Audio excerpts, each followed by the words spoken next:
یہ دل آزاری، یہ ظلم شاید کسی وقت اچانک اس شہر کو لپیٹ میں لے گا اور بہت بڑی آگ لگے گی۔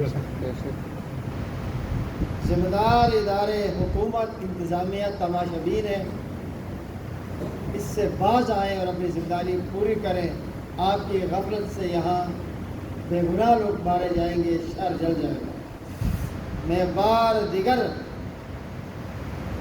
متنبہ کرنا چاہتا ہوں کہ اس سلسلے کو روکا جائے۔ جو 8 محرم کو شبور میں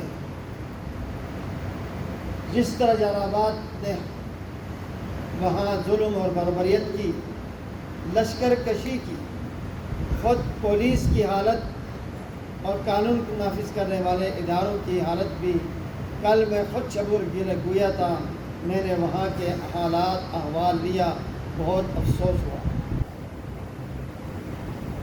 وردی میں ہوتے ہوئے لوگ اس طرح فرقہ واریت کے شکار ہوں اور ڈی سی صاحب کی بات کوئی مانتا نہ ہو، ایس پی صاحب جو ہے معذور بھی جو ہے نا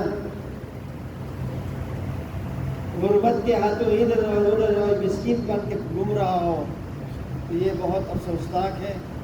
اور پھر انہوں نے دن دہاڑے اداروں کے سامنے، مخلوق کے سامنے انہوں نے فورس کے آدمیوں کو زخمی کیا ہے، چھبور کے مسلمانوں کو زخمی کیا ہے، ایک بے گناہ کو شہید کیا۔ مرسا کی اور کوہستان حقوق موومنٹ کے احباب حکومت سے مذاکرات میں ہیں۔ اگر یہ حکومت اس طرح جس طرح اب تک کا ایک تماشا بین ہے، جلال آباد کے خود 400-500 لوگ وہاں کے پولیس میں کے سپاہی ہیں، اب تک حکومت وہاں جس طرح گرفت اور مجرم تک جانا چاہیے، ایک انتہائی بزدلی اور ناکامی کا مظاہرہ کر رہی ہے۔